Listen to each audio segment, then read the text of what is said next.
I explained that very clearly. I think I explained it actually to both sides during the couple of final settlement conferences that we had. So I don't know why it's being raised. They have elected throughout these number of years to have the case remain here. So at this point, I'm not removing it. What, do we have everybody from Pittsfield PD here? Does Pittsfield have anybody on the road? I mean, I'm just thinking. The fire department's here. Yeah, everybody's here. You guys take care. Thank you, Mr. Siller. Thank you. Mr. Siller, can you approach on a separate matter? Court does call the case. Finney versus Sidoni. Okay, things are heating up. The case of Finney versus Sidoni is officially called, and right out the gate, we're dealing with a courtroom shuffle. But before you snooze, stick with me. This isn't just landlord-tenant drama. It's about fraud, counterclaims, and a possible courtroom showdown. Buckle up, because it's about to get procedural. The first thing, you guys are going to have to switch sides. State your appearances, please. Good morning, Your Honor. This is Megan Dalbola on behalf of the plaintiff, P84205. May I please state your name? My name is Maria Payne. Peter Sidoni. All right. It's a date set some time ago for a non-jury trial. Are the parties ready to proceed? Your Honor, may I approach the bench and go off the record briefly before I begin? I have a procedural issue. A procedural issue? Yes, I can stay on the record. That's fine. Oh. May I What? approach- No, well, then I've got to have them up here. I guess, what is it? Okay, so there is a counterclaim, which is what this is up for full trial. There was already an order of eviction entered. I'm intending to move for summary disposition under C8 and C10. I need the opportunity to brief that issue. Well, why am I here on the date of trial with that? Right. So the last motion that was filed, it was back in July. I appreciate that this is a long time coming. So please, Your Honor, I'm not appreciating that in court's time. However, I'm recently retained, and there's about 1,000 pages worth of evidence. This has gone to mediation. There's conflicts in the facts, even in what was submitted during mediation, and there's significant evidence. And there it is. MCR 2.116C, 8 and C10 dropped like a legal mic. For the uninitiated, that's Michigan court rule speak for failure to state a claim and no genuine issue of material fact. Translation? The attorney wants the case tossed before it ever sees trial. But is this a power move or a last-minute Hail Mary? Indicating issues of fraud upon the court and other issues regarding insurance fraud by the defendants. And it is my professional opinion that it does substantiate claims under MCR 2.116C8 and C10. Well, the motion should have been brought before today. I mean, I don't know what particular issues you're talking about in terms of somebody committing fraud upon the court. And I'm just going to say this, if they were going to say this about the other side, if you're going to make that accusation, counsel, you better bring it. And it better be that, because if it's not, then I'm going to be exceedingly angry, because I don't like people. I do not like people accusing others of things like that without substantial proof. Absolutely. It is a substantial issue in this case. My client's rights have been significantly violated. By whom? By former tenants. This started out as a non-payment of rent case. As I mentioned, there was an eviction action, there was an order of eviction. As you're aware, we're here on the bench trial for the counterclaim.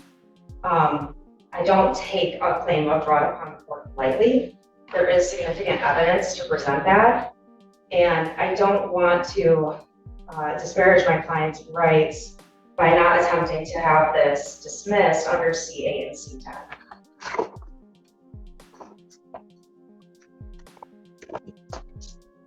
Well, I get it, but there was an attorney in this before. He's exceedingly difficult to get a hold of. That was part of why I asked to approach the bench, but He's I understand been there's held some- up.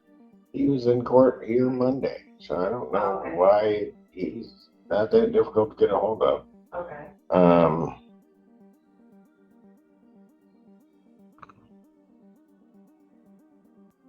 Coming in on the date of trial, asking for an adjournment of these proceedings is not going to happen.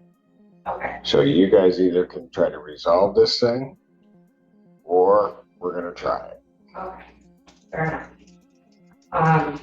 Then I would request a brief recess to please speak to the defendants. Okay, see if you guys can work it out.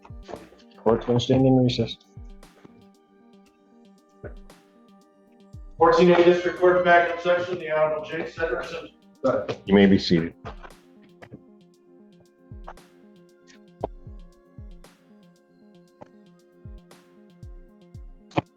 Back on the record, court does call the case Finney versus Sedona. All the parties are present, and how did the conversation go? It wasn't entirely productive, Your Honor. So we have back from 2021 a consent order for conditional dismissal. There was an eviction order entered after that time against the defendants. As it relates to today's full bench trial, it is based on a counterclaim that was filed. Hold up, did you catch that? The counterclaim was filed by previous counsel, and now we're in the murky waters of generalized claims with no breach of habitability? Legal pro tip. In housing disputes, if you're going to allege unlivable conditions, specifics matter. Otherwise, the court's gonna look at you like, that's cute. Next. So, audience, would you risk taking a landlord to court without detailed receipts? Comment below, yes or no.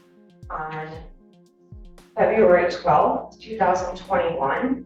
However, again, it's my position that the counterclaim needs to be dismissed. There's not actual cognizable claims under the counterclaim, so that it would be ripe for dismissal under MCR 2.116C. Why are they not cognizable claims?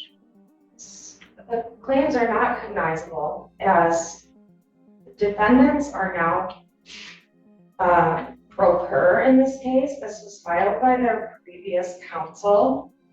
There is not a cognizable claim in regard to the condition of the property as against my client for relief. Why is that not cognizable? Can you repeat the question? Why is that not cognizable claim? It's not a cognizable claim, Your Honor, because there is a conditional dismissal entered as it relates to the original complaint where the defendants were being sued for the non-payment of rent, where the counterclaim asserts a generalized claim without any sort of reference to a breach of habitability or constructive eviction. The way that it's written in this counterclaim, it's more pertinent to the affirmative defenses, given the case history here and the fact that there was an eviction order entered. At this time, this can't be a cognizable claim before the court. That doesn't even make any sense. If somebody says I paid $1,000 or rent was $1,000 a month, I didn't pay the $1,000, and actually I was living in conditions that I think the landlord may owe me money because I paid them or something happened to the unit. The very fact that there was an agreement to vacate the premises doesn't negate their claim for money. As it wouldn't the landlord if the landlord had a claim for money. Absolutely, Your Honor. My point is more towards, to back up slightly, this has been in court for a long time. There's a lot on the record, especially for something that started out as a non-payment of rent case. The defendants are the relatives of the plaintiff.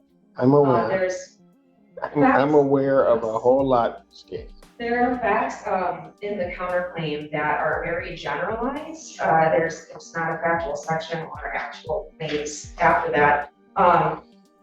It's very generalized, but it does assert that there's a dispute as to mortgage payments. There's a dispute as to ownership interest. So this is out of the realm of a landlord-tenant non-payment of rent case.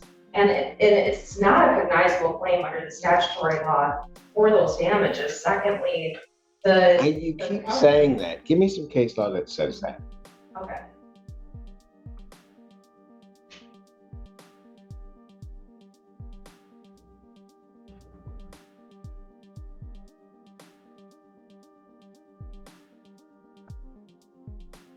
May I move on to a second point briefly and then return to that, Your Honor? Go ahead. Okay. Secondly, after the generalized facts in the complaint, then the defendants move on to enter under a claim of statutory conversion, common law conversion, excuse me. Well, okay. Regarding the insurance money. It's both. In paragraph 28, it's combined into common law conversion and conversion under MCL 600.2919A. Now, again, of course, Your Honor, we're considering what the language actually is in the counter complaint, but it's to my point that these claims are entirely convoluted. But they're asking for, as you would be entitled to under statutory conversion, 3 times the amount of actual damages plus costs and reasonable attorney's fees. If there's no summary proceedings to be had in terms of the possession of the property, and what's at issue here are ownership interests and statutory conversion claim that exceeds $25,000, it's in the beginning, as I was arguing to you, that this would be appropriate for dismissal under MCR 2.116C7. However, even if jurisdictionally or under 7? Why under 7? Right. This is what I'm stating, Your Honor. In the beginning, Pause. The attorney just asked for removal to circuit court. Why? Because the damages may exceed $25,000, and that's outside this court's pay grade. But here's the kicker. The judge already told them the limits ages ago. So why bring this up now? Is this strategic or just a bit desperate? maybe it wasn't helpful to move on to a different issue, but in the beginning, it's that there aren't cognizable claims that apply any longer, given the procedural history. Not only that, but also just the way that it's been written out here in terms of the habitability. I did need a brief moment to consult my information, but in terms of the habitability, the actual counts that would indicate that the legal requirements have been met are not enumerated. And then secondly, it would be appropriate under NCR 4.002, not necessarily to dismiss the action, but if it's related to property ownership, which is quiet title, and if it's related to conversion for a claim of over $25,000, it's not the court's obligation to dismiss it, but it would be more proper that this be transferred to the circuit court. And have you asked for removal? I would request a removal, Your Honor. I'm not removing this case. I think it was, and you coming late to the game, I think I explained to the Sidonis I don't have jurisdiction over the title. Okay.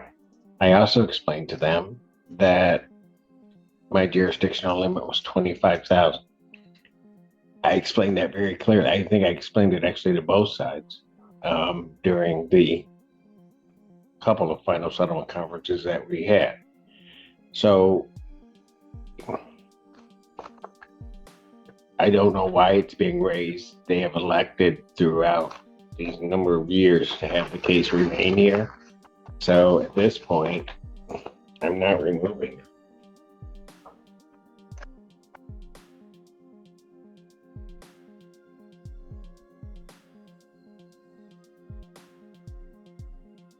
Anything else?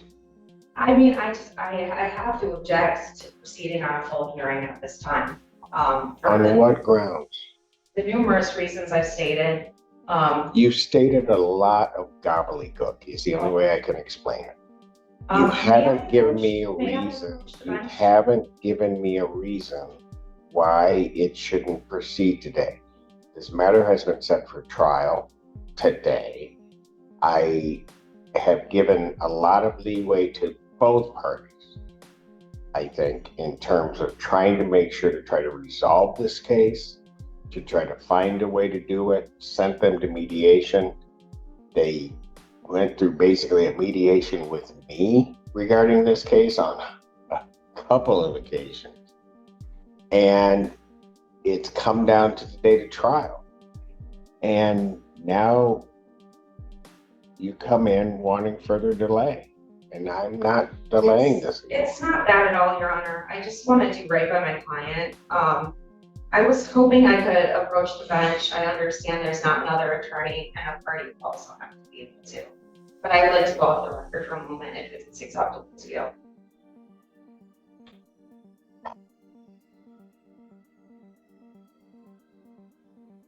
Do you have any objection to that, folks? No. Okay. That's.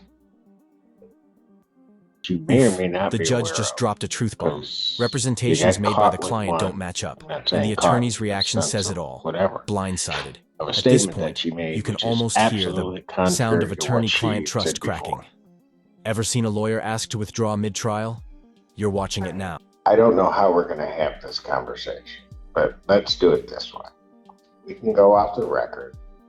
Mr. Trapp, take both parties, behave yourself when you're in my hallway, take them back to the jury deliberation room. When you're seated in the deliberation room, I don't want either one of you saying anything to anybody until I get there. We clear? Ma'am, am I clear, Miss Finney? All right, take them back to my jury deliberation room. And the court will stand in recess. My understanding is the parties have had further discussions. Did anything come out of that, or are we still? Yeah, talk to her. Sure. When we came back in, she asked us to step out in the hallway, and when we stepped out in the hallway, she proceeded to tell us that pretty much if we don't take the $5,200 in escrow and walk away today, that she's gonna file a lawsuit against us in a different court, that you won't be our judge, and it'll be over $25,000. So no money matters. She didn't want to talk about the money matters again, so she said escrow only. So I just leave it in your hands, Your Honor. I don't know what to do anymore. Completely misconstruing what I said. And we shouldn't even be talking about settlement matters, but I made a valid settlement. Counselor, if you don't want to talk about it, don't talk about it. Yeah, It's not going to make a difference to me. right. I mean, you know, I'm just going to say this. If we go back there and talk, your client,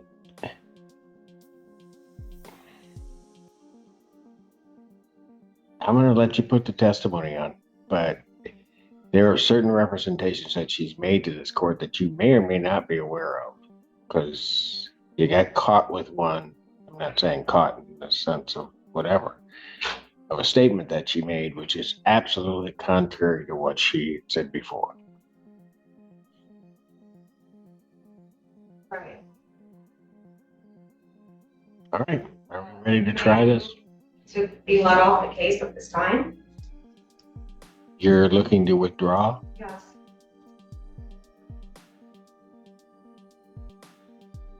I can't reasonably represent her if I'm going to misconstrue the facts.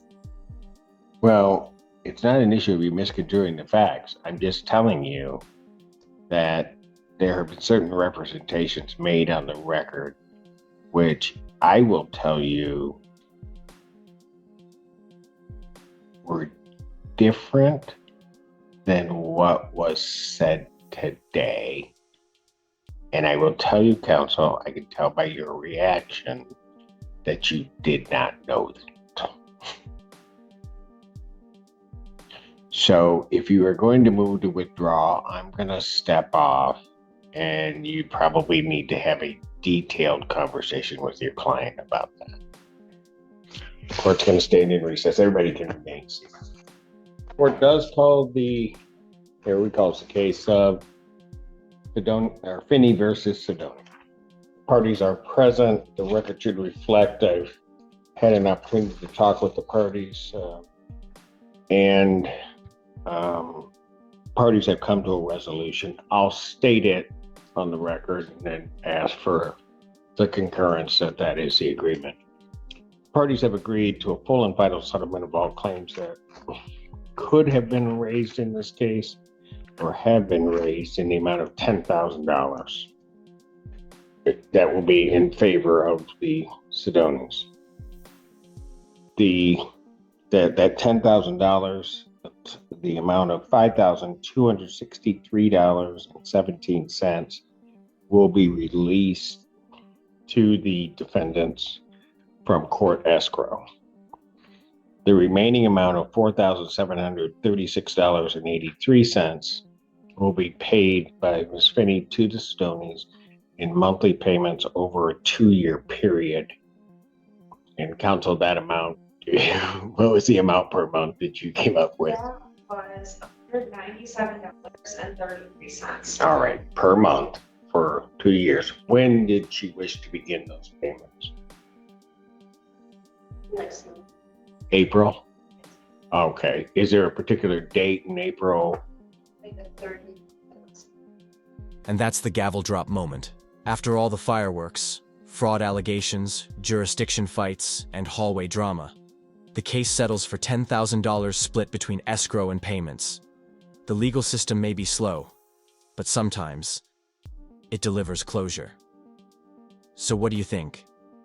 Fair, resolution, or courtroom fatigue win? Let's talk in the comments. The April 30th, would that be acceptable to? All right.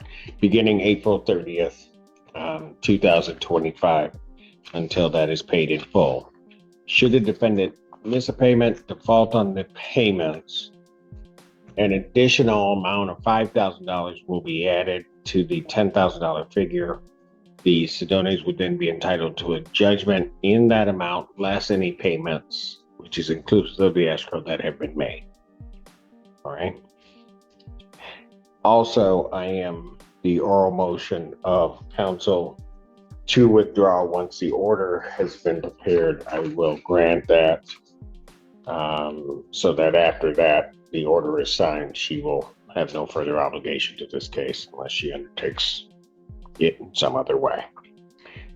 That's the court's full understanding of the agreement of the parties. I'll start with you, Ms. Finney. Is that your understanding? Do you have any questions whatsoever regarding that?